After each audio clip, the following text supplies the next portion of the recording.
সবাইকে প্রণাম, আমার ভালোবাসা। তোমরা ভালো থাকো, আনন্দে থাকো, শান্তিতে থাকো। ঈশ্বরের কাছে এটাই আমার প্রার্থনা। কাল আমি বলেছিলাম যে যেটা হবার সেটা হবেই। আমরা জাগতিক বিষয় নিয়ে বেশি চিন্তা করি, জাগতিক দিকে বিষয়ের প্রতি আমাদের মনটা বেশি দেই, ঈশ্বরেতে কম দেই। তখন প্রশ্ন উঠতে পারে যে জাগতিক দিকে যদি মন না দেই তাহলে তবে আমরা কিভাবে জাগতিক জিনিস অ্যাচিভ করব। জগতে থাকতে গেলে তো সব কিছুরই দরকার, টাকার তো দরকার। সব আশা আশা যদি না থাকে তাহলে সব যদি স্বপ্নই না দেখি তাহলে কি করে বড় হব। আশা যদি না করি, লক্ষ্য যদি স্থির না করি, তবে আমরা কিভাবে জাগতিকভাবে বড় হব। দেখো, যেটা হওয়ার সেটা হবে। আমি বারবার এর জন্য বলি, এক বাড়িতে চারটা সন্তান থাকে। চারটা সন্তান হলো, চারটা ছেলে মেয়ে কি সব সমান হয় না? কেউ ডাক্তার হয়, কেউ হয়তো এমনি চাকরি করে, কেউ হয়তো কিছু করেই না, কেউ হয়তো গুন্ডাগর্দি করে। এটা কেন? মা বাবা তো একই, সংস্কার তো একই পাচ্ছে, একই স্কুলে পড়াচ্ছে, তবে কেন চারজন চার রকম হলো? কারণ এর জন্য যে যার সংস্কার নিয়েই আমরা আসি। যা কার কি, যার যার সংস্কার মতনই আমাদের লাইফটা হয়। যে ডাক্তার হলো, তার তার ভিতরে ওরকমই বৃত্তি জাগবে যে আমি ভালো পড়াশোনা করব, আমি সায়েন্স নিয়ে পড়বো, আমি এন্ট্রেন্স দেবো, সে ঠিক মেডিকেলে চান্সও পাবে। ওইভাবেই যাবে, তার বৃত্তিটা ভিতর থেকে ঈশ্বর এইভাবেই জাগাবে, সেইভাবেই যাবে। আবার যে গুন্ডা হলো, তার ভিতরে ওইটাই বৃত্তি আসবে, হামসে বড়া কোন হে, আমি এই করে নেব, আমি ওই করে নেব। তার ভিতরে ওরকমই বৃত্তি আসবে, তার সংস্কার অনুযায়ী। যেটা হওয়ার সেটা টকটক করে হতেই থাকে, কিন্তু আমরা ভাবি যে না, এটা না করলে তো হবে না, এটা না করলে কিভাবে আমার জীবন চলবে, কিভাবে আমি লাক্সারি লাইফ পাবো। এটা আমরা ভাবি। ওটা আসবেই সংস্কার অনুযায়ী, তার যার যেটা আসা সেটা আসে।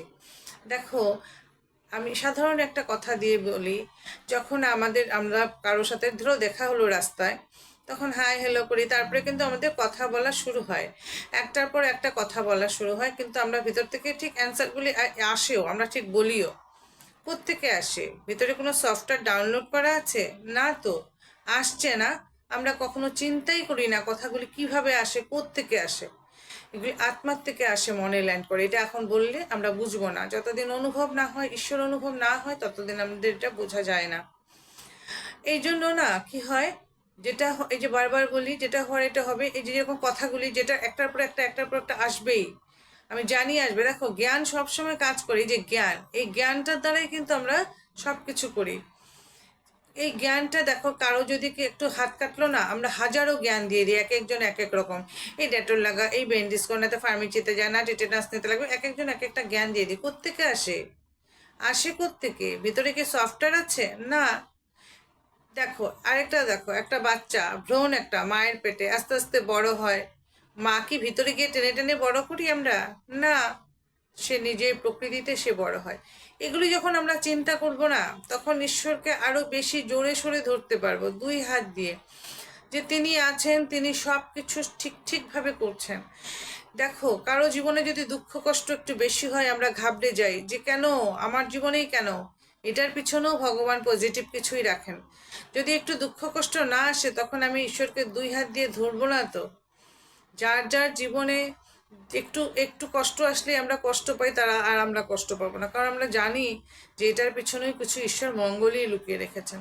এই জন্য জীবনে যা কিছু হোক, যা এই যে তারপরে দেখো, জগতে সব মহাপুরুষ অবতার পুরুষরা বলে গেছেন, নিজের বলতে কেহ নাই তুমি ছাড়া, আমি ছাড়া, নিজে ছাড়া কেহ নাই। এটাও কিন্তু উনি বুঝিয়ে দেন, যাদেরকে উনি কোলে নিয়ে রাখেন তাদেরকে বুঝিয়ে দেন যে নিজের বলতে শুধু নিজে।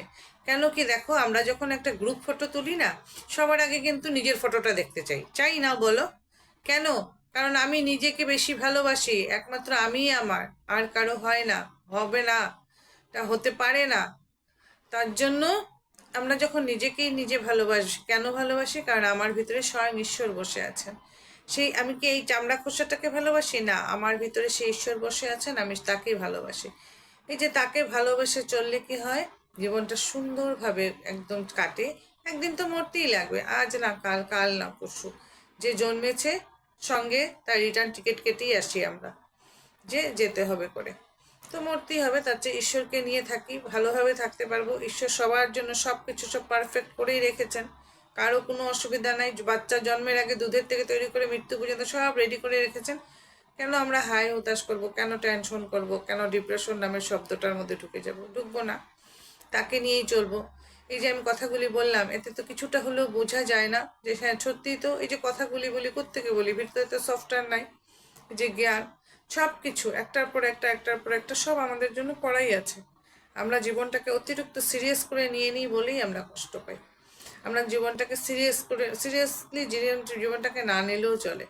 ঈশ্বরকে নিয়ে ঈশ্বর আনন্দ করে দুই হাত তুলে হরে কৃষ্ণ করে আরামসে জীবনটা চালিয়ে যেতে পারি, আরামসে আনন্দে স্মুথলি চলে যাবে জীবনটা। তো এইভাবেই আমরা চলি। তো আজকে আমি আমার ইষ্টগুরুকে প্রণাম করে আজকের কথা আমি এখানেই রাখলাম।